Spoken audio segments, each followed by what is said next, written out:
back to the plant-based theory. Today we're going to talk about fat.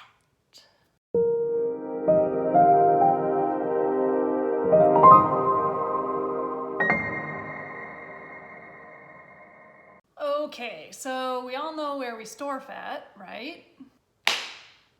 But how does our stored fat relate to the fat that we consume? That's what we're going to find out today. So what is fat? First of all, we already learned that it's a macronutrient, which just means it's one of the big nutrients that our bodies need to survive. The other two nutrients are, of course, carbohydrates and protein, and we already learned about those. If you haven't watched the videos, go back and watch them because this is all important stuff. Don't skip the information. Fat is just another one of the macronutrients, and today we're going to learn more about what it does and how to avoid storing excess amounts of it. First of all, it fits under the term of a lipid, which just means that it's an oily, waxy, gross substance that is primarily made up of carbon and hydrogen. And it's primarily used as insulation, which is great because I grew up in Vermont, and also as a messenger system to enhance cell function and to help proteins do their job. Fats are different than proteins though, in the sense that if we get too much protein, we just pee it out. Thank you, urine. But with fat, we store it. We keep storing it and storing it and storing it and storing it. There's no limit. We could store 1,000 pounds of fat if we wanted to, which is great if you are a hibernating bear. I'm a hibernating bear. But of course we're not hibernating bears, so we're gonna find out exactly what we need to do in order to not store excess fat. And just like carbohydrates and protein, where you get your fat and how much you consume will determine whether or not you're gonna store excess amounts of it. Let's dive in. Just a reminder, and we learned this back in Theory 4 if you need to go have a refresher, there are only 3 food group categories: foods that come from plants, foods that come from animals, and foods that are made by humans and are processed foods. Depending on which category we get our fat from will make a huge difference. Let's start with animal foods, all right? And I'm talking about minimally processed animal foods, okay? Because processed animal foods go into the processed food category, okay? So I'm talking about meat, eggs, and seafood. This category provides mostly saturated fat. What is saturated fat? It is a fat that is solid at room temperature. A few plant products do have saturated fat, like coconuts and cacao beans, but for the most part, animal products. It's that, white, chunky stuff hanging off your T-bone.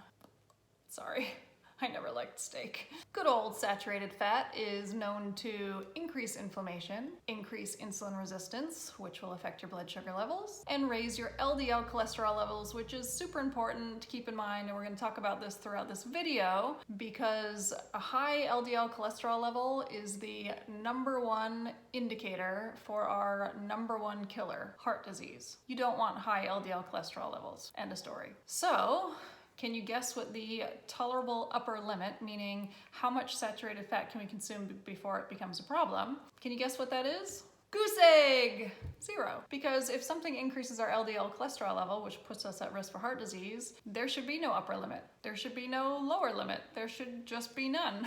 Moving on, let's talk about plants. Plants provide mainly unsaturated fats. Unsaturated fats are liquid at room temperature and are found, again, only in plants and some fish. Plant foods like avocados, nuts, and seeds. These are typically considered the good fats, but once again, that's a weighted term, and we're gonna find out why. Basically, we have 2 ways to eat these unsaturated fats, okay?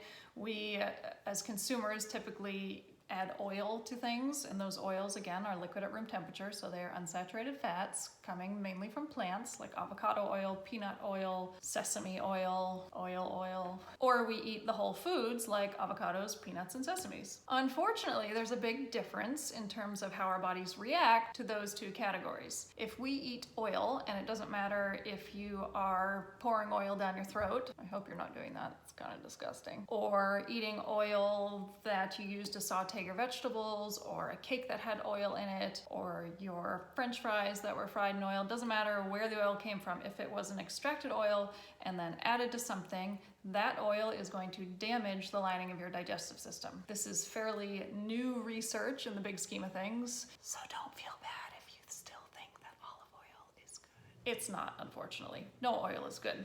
At this point, they've realized that there are almost immediate effects after ingesting something with extracted oils in it to your endothelium, the single cell lining of our digestive system. It starts to kind of burst apart, it gets inflamed, it doesn't function properly, and our digestive system turns into a shit show. That's not a good thing. So to avoid this, we need to get our unsaturated fats from whole foods. We don't eat the olive oil, we eat the olive. We don't eat the avocado oil, we eat the avocado. We don't eat the flaxseed oil, we eat the flaxseed, okay? Because by eating that food in its whole form, it's found to not damage the endothelium like if you were to ingest oil on its own. Side note, it's ridiculously easy to cook without oils. That's everyone's first concern when I discuss how oil damages your digestive system. And all you need to do, let's say you're sauteing, you can saute with water. You can saute with vegetable broth. If you are baking and you need oil, you can use things like applesauce. There are solutions out there that incorporate, again, whole foods rather than extracted oils. Entirely better for your system, okay? All you need to do is research cooking without oil and you'll find it. Okay, so we've looked at animal foods, which mainly have saturated fat, plant foods, which mainly have unsaturated fat, and now we're gonna look at processed foods, which mainly have trans fats. Trans fats are known to be the most harmful fat out there. They're known to cause huge amount of inflammation in your body. They're known to increase your LDL cholesterol and decrease your HDL cholesterol, which is your good cholesterol, which we want high. And we want the LDL cholesterol low. It has the opposite effect. So it's actually been recognized as not safe for several years now by the FDA, but it's still in food because food makes money and people care more about money than they care about our health. That's why I'm here to educate. As mentioned, trans fats are mainly in processed food products like cakes, cookies, pies, margarine. You never know where it's going to show up. Unfortunately, it's also in meat and dairy. Wah, wah, wah. Point to the plants. So to avoid trans fats, we eat plants. Again, the tolerable upper limit for trans fats, since it's destructive, is 0. So if you want to avoid trans fats and you want to avoid saturated fats, which also have a tolerable upper limit of 0, you don't eat animal products and you don't eat processed food products, or at least you try to decrease your consumption of them considerably. Okay, moving on. Let's talk about cholesterol, which also falls under the category of a lipid, meaning it's a waxy, oily substance. And our bodies make it. We make as much as we need. We don't need any more than our bodies make, which means that the story should end there, right? Wrong. Cholesterol, just like saturated fats and trans fats, raises your LDL cholesterol level. Thankfully, cholesterol is only found in animals, and any processed food products that use an animal product as an ingredient. It's not in plants. Another point to the plants. The most common sources of cholesterol in the United States are chicken and eggs. We have a major cholesterol problem in this country, we have a major heart disease problem in this country, and we have a major chicken and egg consumption problem in this country. And this is why we are all laden with heart disease. Well, I'm not. It's our #1 killer. And therefore, it shouldn't surprise you that kids as young as 10 years old, that's right, 10 years old, and probably younger, but I think they just did studies on 10-year-olds, are showing signs of heart disease. Did you hear that? Our 10-year-old kids are showing signs of heart disease. That should rattle you to the core. And why are they showing signs of heart disease? Because it is normal to give a child a sandwich for lunch that has lunch meat and cheese and bread and a side of yogurt or chicken nuggets, and all of those things have saturated fat, cholesterol, and trans fats. All of those things raise your LDL cholesterol level. All of those things will lead to heart disease. So we are pumping our kids full of this junk because it's convenient and because we see commercials with cute little yogurt things with puppies on them and think we have to give them to our kids. Thankfully, they won't become symptomatic for a decade or two, so that means thankfully they have a decade or two to reverse this heart disease that they're starting to get by eating plants. Fun fact here, I go get my blood checked every once in a while just because I want to make sure I'm doing the right thing. I don't really go to the doctor outside of that, but when I do go for shits and giggles, I'm like, hey, let's check my blood work. And hey, it's always perfect. But one year I had my cholesterol checked. The lab lady wound up calling me because A, she initially thought it was a mistake that my LDL cholesterol, my bad cholesterol, was so low. And B, she wanted to congratulate me.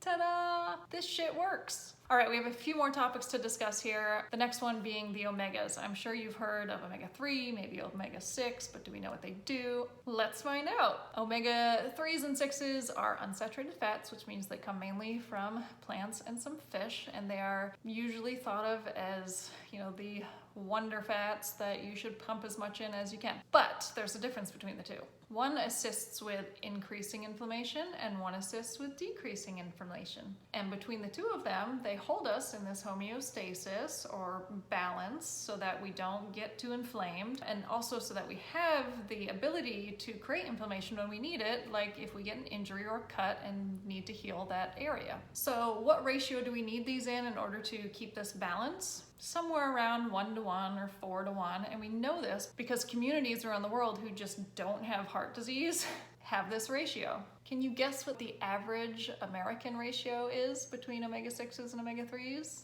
It's not 1-to-1, it's not 4-to-1, it's not 10-to-1, it's not 20-to-1, it's 50-to-1.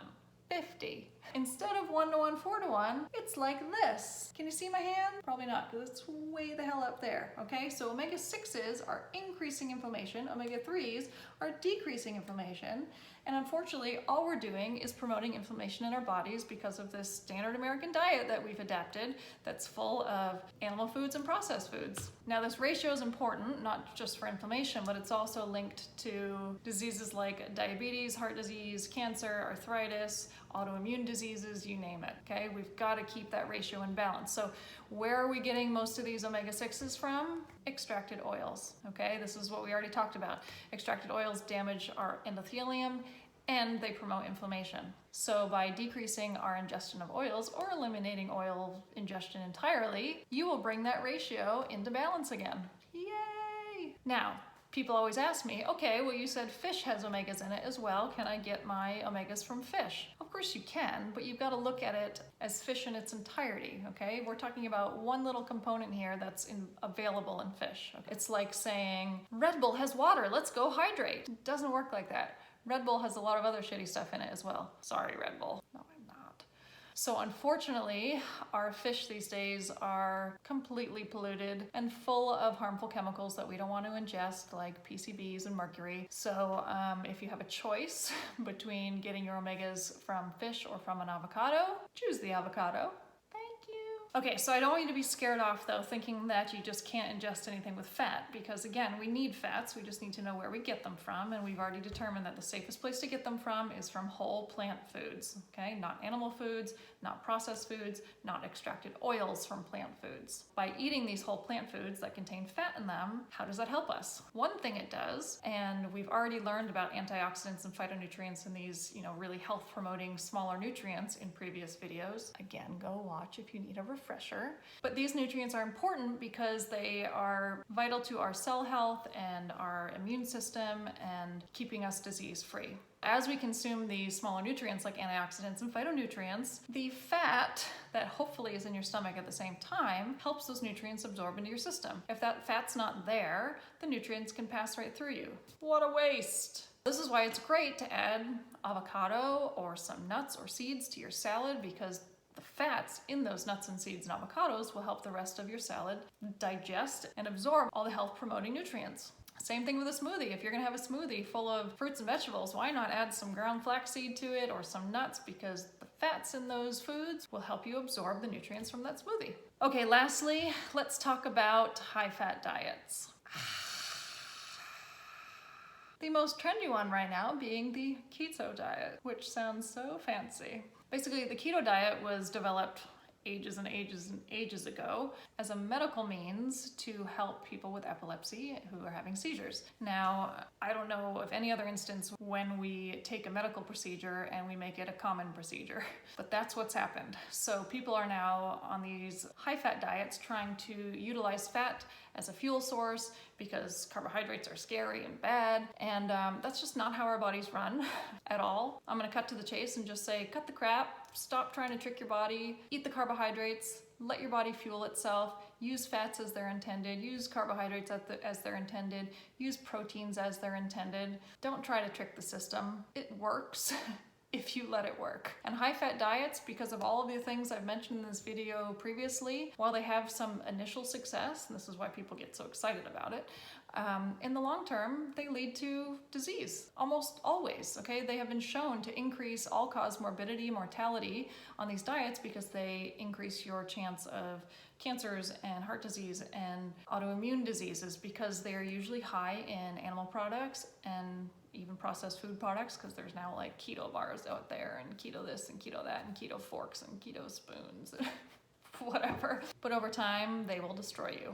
If you are a keto dieter out there, I urge you to go do some more research. Make sure that research is not funded by someone who is backing the keto diet. Okay, so in summary, if we do not want to store excess fat, we shouldn't be eating excess fat.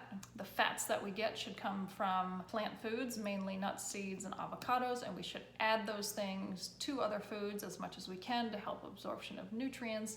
We should try to eliminate saturated fats, trans fats, and cholesterol as much as we can so that we keep our LDL levels down and we're not promoting disease and inflammation in our bodies. Now, if you've watched the rest of my videos, you're probably sensing a trend here. Everything points to plants. Everything I'm going to talk about is going to show that plants are the way to go. They don't promote disease. They keep you healthy. They have all these health-promoting nutrients in them. We don't need any other nutrients besides what are given to us in plants. So go the plants, forget about everything else. I know it's a hard transition, but go back and listen to theory 2 because it will remind you that learning a new way of eating is like learning a new language, okay? You can't expect to learn it overnight. So I hope you learned something today. Go tell your friends about it. Subscribe if you are a YouTube user. Hit the bell so you get the notifications. Today's been real. It's been fun. It's been real fun. I'm gonna go eat an avocado and I will see you guys next time. Bye.